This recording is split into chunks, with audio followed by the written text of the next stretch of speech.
selaku dosen pengampu mata kuliah psikologi anak usia SD ini yang berhalangan hadir hari ini, dan kawan-kawan yang kami cintai.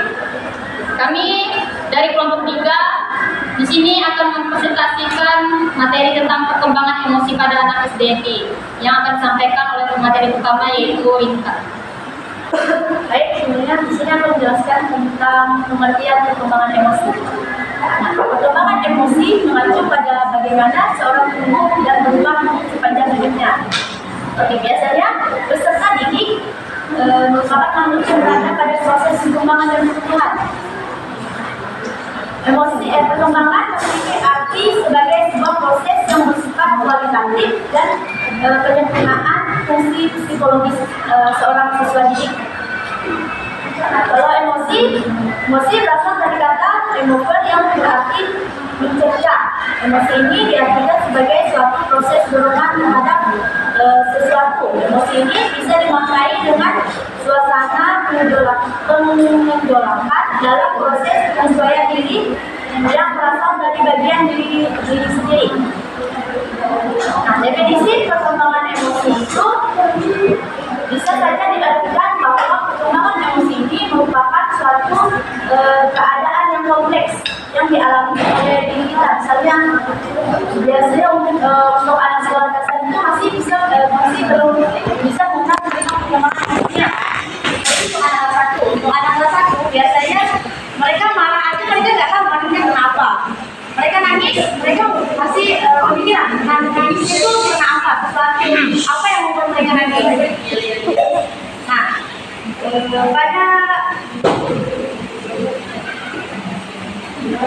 pada fase ini semua anak butuh perkembangan emosi. Nah, perkembangan emosi ini perlu didapatkan perhatian khusus guru di sekolah ketika anak memasuki kelas awal. Jadi pada rentang usia 5 sampai 6 tahun, pada masa ini anak akan mempelajari kaidah dan aturan yang berlaku, seperti anak yang mempelajari tentang konsep keadilan dan rahasia. Biasanya anak yang berumur 5 atau 6 tahun itu lebih benar menjaga rahasia itu masih belum bisa, kan?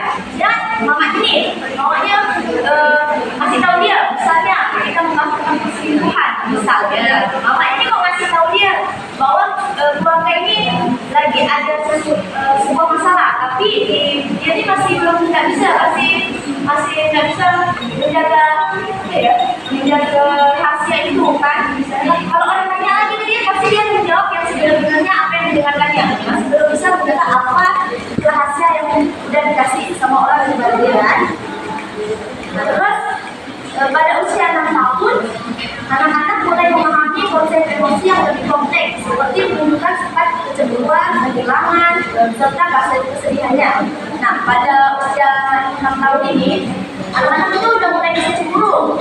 Misalnya dia punya kakak, dia ini anak kedua, anak bungsu, kan? Anak bungsu, terus dia ada kakaknya lagi nih. Dia tuh kakaknya beli barang, tapi dia itu tidak diberikan. Jadi dia cemburu sama kakaknya, karena masih tahap perkembangan dia, kan? Cemburu sama kakaknya nih, tak lah, masa dia diberikan kakaknya, masa kakaknya diberikan dia tidak? Terus kehilangan, rasa kehilangan. Kan duit, misalnya duit nih, dia bertanya 2.000, terus duitnya hilang. Hilangan duitnya, kan? Hilang. Terus itu dia cari terus sampai dapat. Dia cerita ke semuanya. Dia hilang. Itu masih dia merasa kehilangan sampai lah dia sedih, kan? Kehilangannya itu misalnya.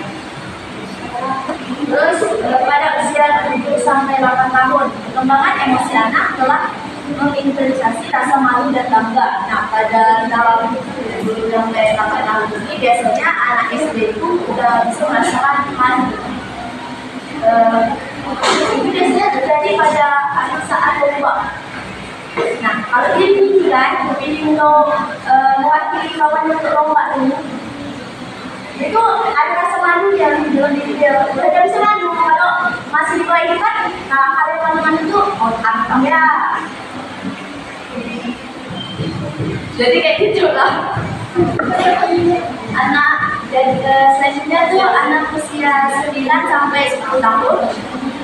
Anak dapat mengatur ekspresi emosi pada dirinya dalam situasi sosial dan dapat merespon terhadap stres emosional yang terjadi pada orang lain.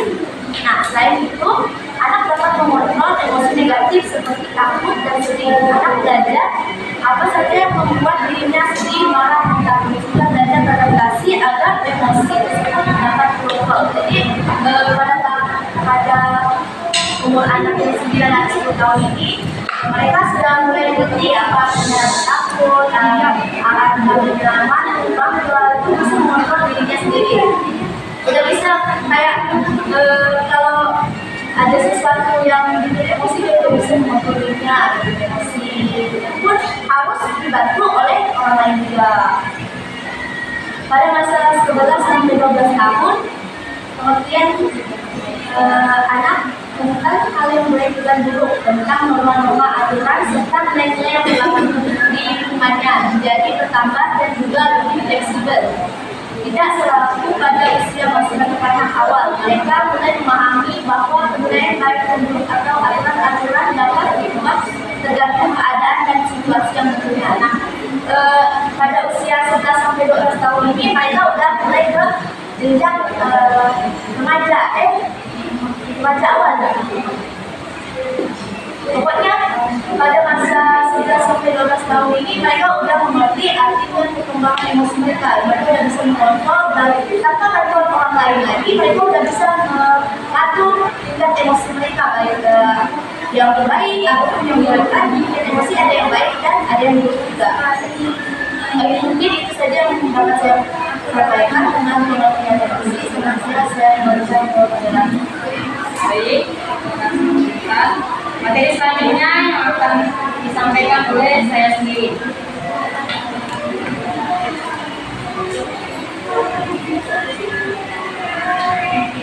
Baik, di sini saya akan menyampaikan faktor-faktor yang mempengaruhi emosi.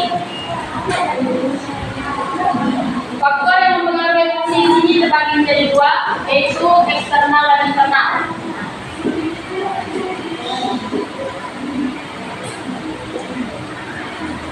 Sampai.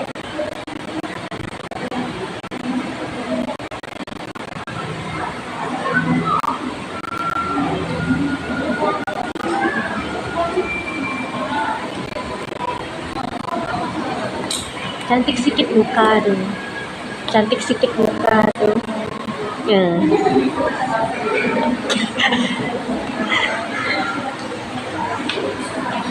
Nah, faktor internal ini sendiri adalah faktor biologis yang dimana aspek genetik bekerja dalam perkembangan siswa, baik perkembangan otak maupun yang lainnya.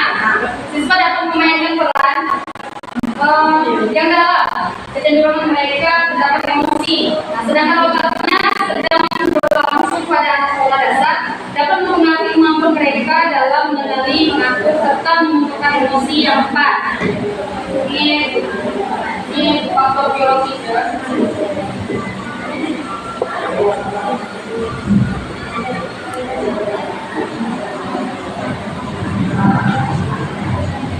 Nah, yang eksternal ini sendiri terbagi menjadi tiga, yaitu lingkungan keluarga,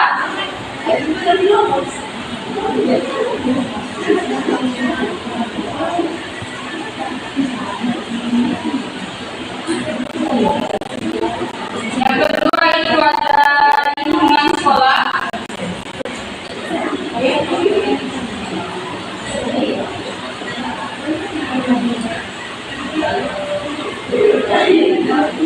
dan yang terakhir itu ada konflik dalam proses perkembangan.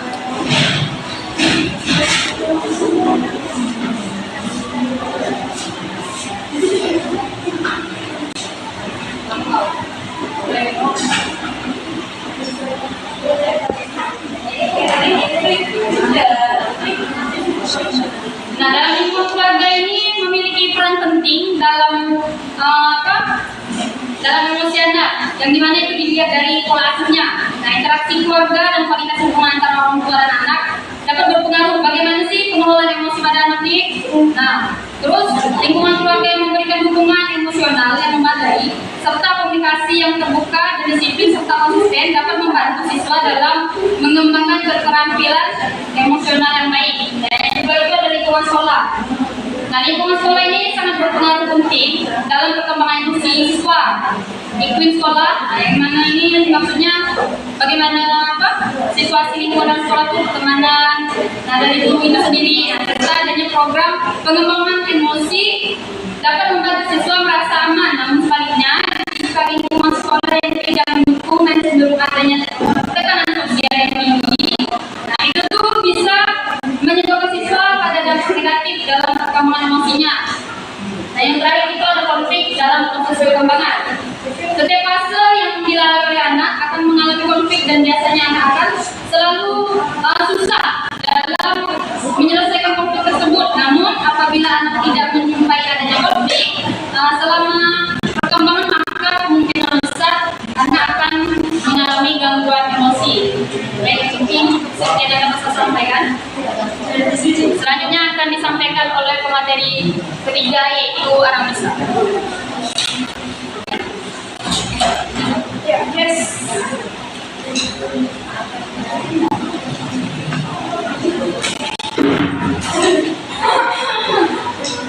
Baik, kawan-kawan.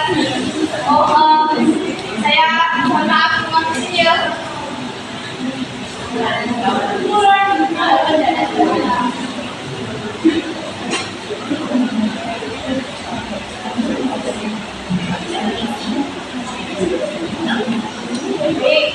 Baiklah kawan-kawan, di sini saya akan membahas materi selanjutnya, yaitu karakteristik perkembangan emosi.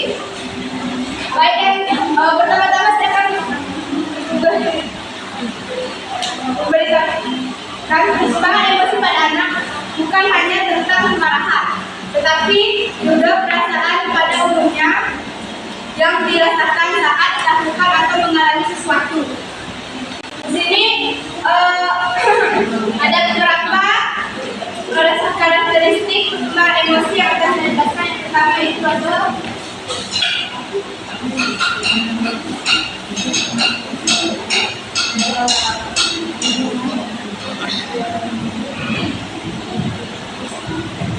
rasa takut. Rasa takut pada anak di sini yaitu perasaan di mana perasaan anak merasa terancam oleh suatu objek yang membahayakan. Nah, jadi perasaan yang timbul ini, perasaan takut ini timbul karena adanya perasaan pada seorang anak itu perasaan yang terancam atau saat ia merasa dirinya itu tidak aman. Kemudian yang kedua ada rasa malu.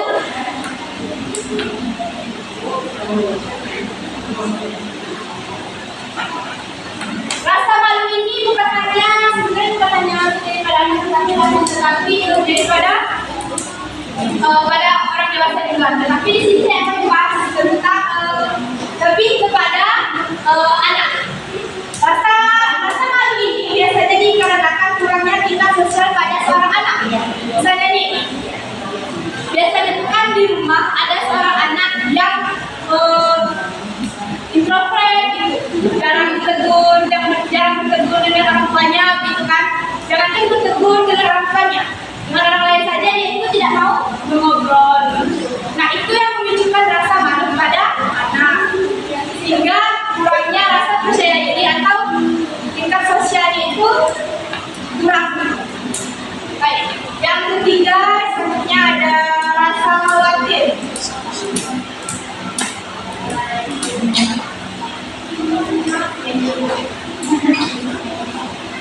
Oke, terima kasih. Baik, rasa khawatir pada anak itu dipicu oleh hayalan atau ketakutan atau rasa gelisah tanpa alasan. Maksudnya di sini tidak seperti ketakutan yang nyata.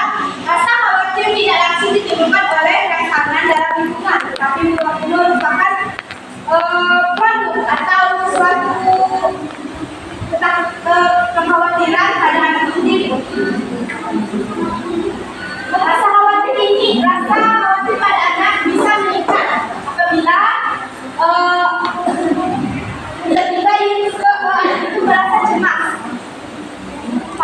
situasi yang mungkin belum pernah dialami sebelumnya. Jadi dia merasakan khawatir. Baik, selanjutnya yang keempat. Ada rasa cemas. Rasa cemas ini keadaan suatu mental anak yang tidak berkenaan dengan sakit hati yang mengancam atau yang dibayangkan. Rasa cemas ini ditandai oleh kekhawatiran, ketidakenakan, serta merasa tidak baik yang tidak dapat dihindari oleh seseorang atau seorang anak. Jadi rasa cemas ini timbul apabila dia merasa dirinya itu tidak akan terancam. Kemudian yang kelima ada rasa marah.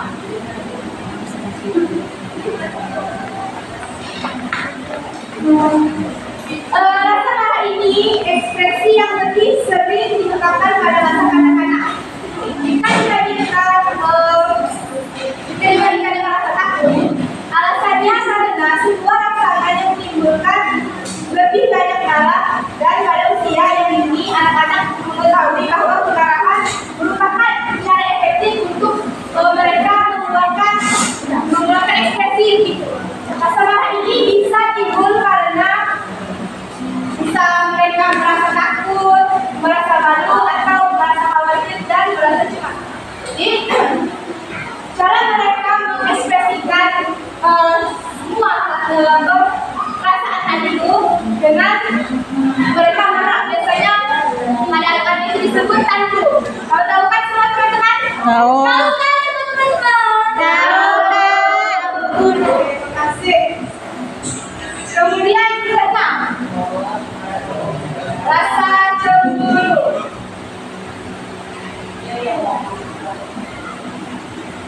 Rasa cemburu ini bukan hanya berlaku pada anak-anak ya, terutama orang dewasa juga pernah atau sering merasakan cemburu, ya kan? Tapi di sini kita membahas cemburu pada anak. Baik, rasa ini pada anak SDNI, salah sedikit. Terima kasih Kak. Jadi rasa ini bisa timbul pada saat mereka kehilangan kasih sayang yang nyata, dibayangkan atau ancaman kehilangan kasih sayang. Jadi rasa cemburu ini lebih ke anak itu merasa dirinya itu tidak disayang atau bahasanya itu pilih kasih.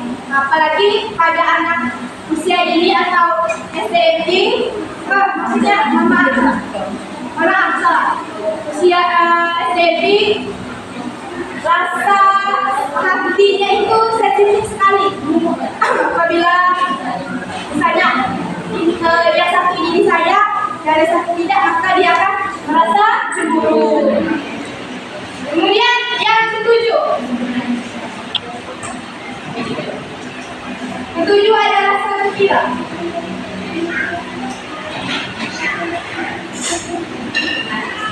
Baik, rasa gembira ini merupakan emosi yang menyenangkan yang juga dikenal dengan keriangan, semangat atau kebahagiaan pada setiap anak. Jadi rasa gembira ini merupakan ekspresi kebahagiaan atau kesenangan pada seorang anak, yang dimana tentu saja rasa gembira ini terjadi karena misalnya mendapat ujian, mendapat hadiah pada anak. Baik, mungkin sekian yang saya sampaikan. Kurang dan lebih saya mohon maaf. Saya kembalikan kepada moderator. Baik, terima kasih kepada materi kita. Selanjutnya akan disampaikan oleh materi terakhir di kita. Oke, baik. Materi selanjutnya itu tentang implementasi perkembangan emosi terhadap pembelajaran.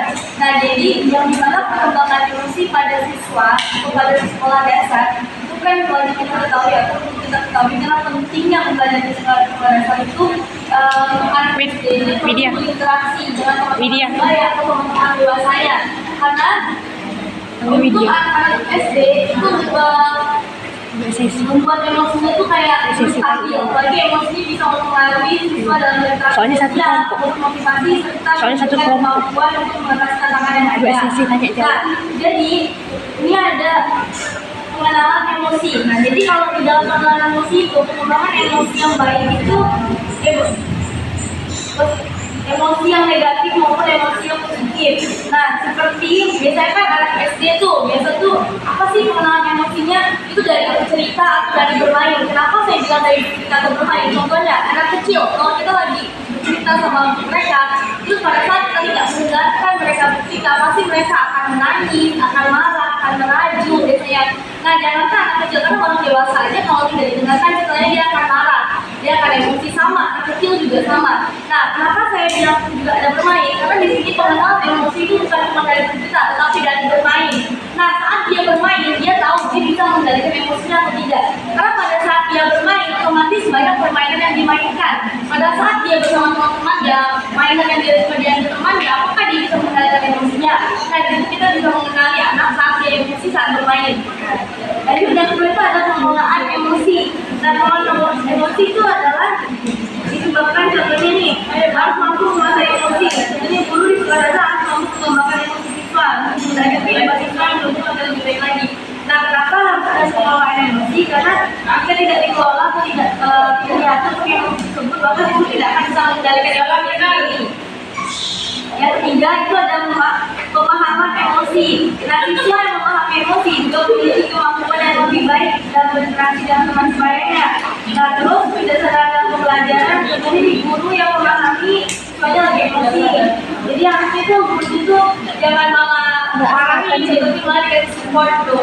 Jadi kalau anak gurunya lagi marah, biasanya lagi cemburu, lebih baik gurunya tuh kasih support, kasih dukungan gitu. Bukannya malah dimarahin balik, nanti anaknya malah semakin marah gitu. Nah, yang keempat itu ada komunikasi terbuka. Jadi kayak komunikasi terbuka ini guru perlu mendorong komunikasi terbuka dengan siswa. Berarti kayak mendengarkan biasa kan ada tuh keluar suara anak SD kan, ibu dia nakal, ibu dia jahat, ibu dia ini. Nah, kita sebagai guru itu tuh harus antusias kayak misalnya, iya sayang, yang mana yang nakal, ibu marah ya. Kita harus dengerin murid kita, anak murid kita di berkeluh kesah, tapi jangan kita marahin langsung di depan anak yang melakukan kesalahan. Karena yang melakukan kesalahan juga otomatis nanti akan merasa emosi juga kan. Nah, jadi yang melakukan kesalahan juga lebih baik kita kasih sarannya baik-baik, kita jelasinnya baik-baik juga ke mereka gitu. Jadi biar mereka tuh nggak ada rasa cemburu atau disalahin. Terus yang kelima, menggunakan metode pembelajaran yang kreatif, menyediakan dukungan emosional dan menggunakan metode yang aktif. Nah, guru juga harus mengaktif dalam betul. Lanjut yang keenam itu lingkungan belajar yang kondusif. Menggunakan lingkungan pembelajaran yang kondusif merupakan yang penting. Dan terutama saat siswa menghadapi pelajaran sulit yang berat, atau untuk memastikan bahwa siswa tidak menghambat proses pembelajarannya. Nah, mungkin sekian dari saya. Baik, terima kasih. Selanjutnya kami akan membuka sesi tanya jawab. Dari sisi kami akan membuka sesi tanya jawab, yaitu 2 sesi, satu sesi 2 pertanyaan. Baik, pertanyaan saya adalah bagaimana cara seorang guru mengatasi perkembangan emosi pada anak? Baik, untuk pertanyaan kedua. Baik, di sini saya ingin bertanya, mengapa perkembangan emosi ini? Oke, bagaimana cara seorang guru mengatasi perkembangan emosi? Nah, jadi seorang guru mengatasi perkembangan emosi, apalagi anak SD ya kak ya. Nah, jadi pada saat tadi yang saya ceritakan tadi, ini misalnya anak kecil bercerita pada gurunya, kesah pada gurunya, ibu si ini nakal, ibu si ini nakal, maksudnya saya didorong nih. Nah, kita tuh harus mendengarkan dengan jelas cerita keluhan si anak kecil tersebut sampai anak kecil itu merasa puas.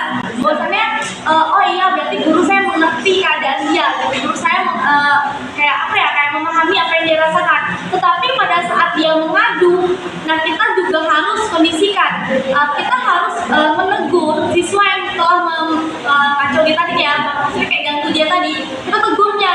Cuma kita menegur siswa yang tadi yang udah beri dia apa sih kesalahan gitu sama dia, kita tegurnya dengan baik-baik. Takutnya yang buat kesalahan tadi ini malah merasa, oh iya ya itu malah pilih kasih nih, itu nggak sayang sama aku, itu malah enggak. Itu biar gak ada sisi paham, gurunya yang harus benar-benar kayak kamu nggak boleh kayak gini ya, nanti kalau kamu kayak gini nanti dia bisa khawatir, kalau kamu begini terus nanti dia marah.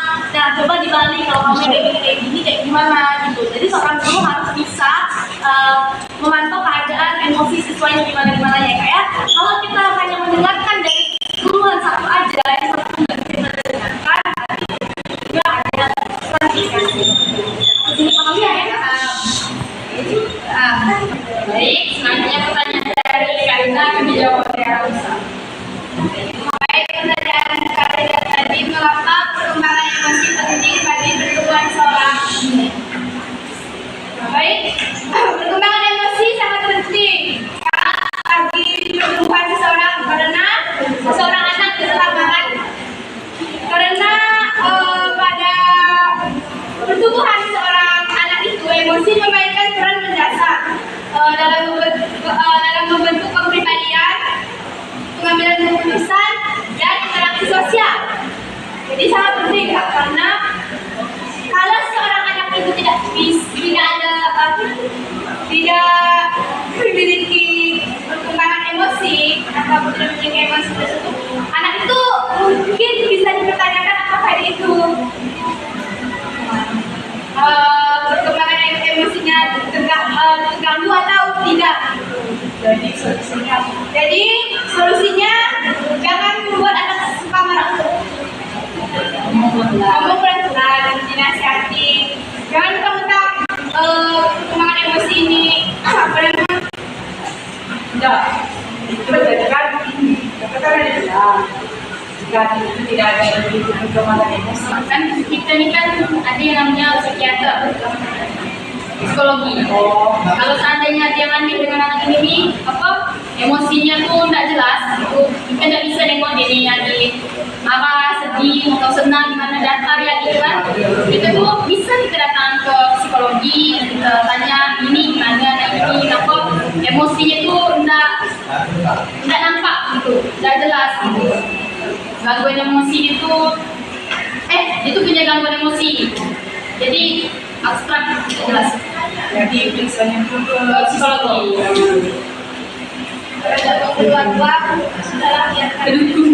Ya.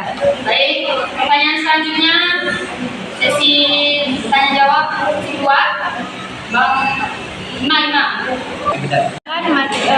Tentang kita kan kalau dalam pembelajaran atau ngajar anak SD kan biasanya tuh ada yang nakal, ada yang ada yang seperti itu kan tingkah lakunya. Peran seorang guru seharusnya menghadapi murid yang menjengkelkan itu apakah harus dengan marah atau gimana yang efektif gitu lah menurut materi sendiri. Itu saja pertanyaan saya, terima kasih. Baik, pertanyaan selanjutnya Bang Raffi. Baik, terima kasih kepada Kak Widya atas perizinan saya untuk bertanya. Baik, pertanyaan saya di sini yaitu apa dampak dari lingkungan terhadap perkembangan emosi anak? Itu saja yang bisa saya tanyakan. Baik, di sini saya akan menjawab pertanyaan dari Bang Raffi, yaitu pertanyaannya apa dampak dari lingkungan pada perkembangan emosi anak kan? Nah gini, perkembangan emosi pada anak ini tergantung lingkungannya. Yang pertama itu lingkungan keluarga dengan lingkungan sekolah. Kalau lingkungan keluarganya ini baik, maka anak tersebut akan merasa aman dan percaya diri. Nah, kalau sebaliknya, maka anak tersebut akan merasakan kecemasan. Misalnya lingkungan keluarga itu banyak konflik, macam orang tua dia sering bertengkar, terus dia ngomong kasar dengan donasi. Nah, itu akan mempengaruhi emosi pada anak tersebut. Mental dia akan breakdown. Terus pada lingkungan sekolah nih. Lingkungan sekolah pun berperan penting, apalagi kan dalam sehari-hari, dari pagi sampai sore kan sekarang nih. Nah, lingkungan sekolah tuh dilihat dari gimana guru tuh memperhatikan siswa tersebut, apakah guru tuh mendengarkan siswa itu atau enggak, yang seperti kalian bilang tadi, apakah kawan-kawan dia ini gimana sih kalau dia di sekolah, gimana sih, apakah dia ini sering dikucilkan kawan-kawannya, itu bisa merusak mental dia. Kalau misalkan guru tuh bisa memperhatikan circle tersebut, bisa dievakuasi, misalnya jangan suka membuli kawan-kawannya. Jadi mungkin siswa tersebut akan sadar diri dan tidak akan membuli kawannya. Sadar diri lah pokoknya. Intinya dampak positif dari lingkungan sekolahnya itu banyak. Bisa mendapatkan ilmu kan pastinya. Terus apa yang tidak dapat dari rumah itu bisa dapat dari sekolah. Berarti di sini dapat dari lingkungan itu tadi ada 2 ya? Ya. Baik, pertanyaan selanjutnya yang akan dijawab oleh Rinsan. Baik, saya akan menjawab pertanyaan dari Kak Ima tentang bagaimana peran guru dalam menanggapi siswa yang nakal berat agar pembelajaran menjadi. Oke. Nah, peran satu orang guru menghadapi emosi anak yang mengganggu saat belajar sangat penting karena tindakan yang dilakukan dari guru dapat membantu anak tersebut belajar mengelola emosinya. Kita sebagai guru dapat melakukan beberapa cara. Yang pertama itu tetap tenang dan empati. Jadi dalam kondisi yang sedang lucu, misalnya anak-anak suka ikut kan di kelas kan, sehingga menunggu pelajaran. Kita sebagai seorang guru itu tetap tenang dan memberikan ruang kepada anak-anak tersebut kan, mungkin empati sehingga dalam keadaan yang itu pengelolaan emosi pada anak, dia bisa merasakan bahwa dirinya itu dipahami serta dihargai, sehingga itu dapat membuka diskusi agar kita bisa mengajaknya untuk berbicara kenapa dia bisa membuat hal seperti itu kan, sehingga membantu pembelajaran. Terus kenali penyebabnya. Nanti kita seorang guru untuk mencari penyebab kenapa anak tersebut bisa sedemikian rupa untuk melakukan hal-hal yang mengganggu keras ya, kenakalan yang bisa dituduh kan. Nah, kita harus bisa mengenali penyebabnya dulu. Apakah hal itu mengacu pada permasalahan dia yang di rumah atau di pembelajaran dia tersebut, sehingga dibawanya ke kelas kita bisa menanyakan ke sesuai langsung kenapa dia bisa melakukan hal-hal yang mengalami masalah di rumah atau sebenarnya pelajaran. Dalam mengetahui penyebabnya, guru dapat menentukan pendekatan yang paling sesuai untuk membantu siswa tersebut. Terus berikan pendekatan yang positif. Gunakan bahasa yang halus, tidak dengan menggunakan bahasa yang istilahnya membuat anak itu semakin emosi. Biasanya kan ada beberapa guru yang menggunakan kata-kata yang ini nakal, ada kan, kayak gitu kan, nggak bisa dibilang bisa kayak gitu, pasti ada guru yang kayak gitu, sehingga anak-anak merasa tidak dihargai. Terus gunakan bahasa-bahasa yang positif itu, maksudnya tidak usah menggunakan bahasa-bahasa yang mengacu pada memancing emosi anak tersebut. Berikan ruang untuk menjadi jika anak sangat marah atau sangat terganggu dalam pembelajaran, kita berikan dia waktu untuk menenangkan diri terlebih dahulu agar pembelajaran tetap berjalan dengan efektif. Terus dengan melakukan pendekatan yang sabar dan positif, guru dapat membantu anak mengelola perkembangan emosinya, sekaligus menciptakan suasana belajar dengan produktif dan kondusif. Jawaban saya. Baik, yang saya sampaikan tadi kan sudah sampaikan.